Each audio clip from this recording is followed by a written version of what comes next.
নমস্কার বন্ধুরা, দেখো আমরা একটা নিমন্ত্রণ বাড়িতে এসেছি। আমার জায়ের দিদির বাড়িতে অন্নপ্রাশন আছে, তাই কালকে আমরা আগের দিন চলে আসছি। দুপুরের খাওয়া দাওয়া সব হয়ে গেছে, যা হবে আবার কালকে। এই যে সব জিনিসপত্র, এই যে প্যান্ডেল করা হয়েছে।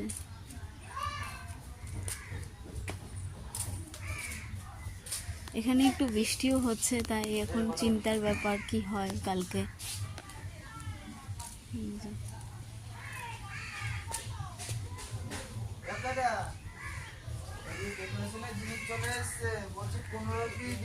গামলা যেটা দেওয়া করে আর 15 পিস হচ্ছে হাতা দিয়েছে, ঠিক আছে? মানে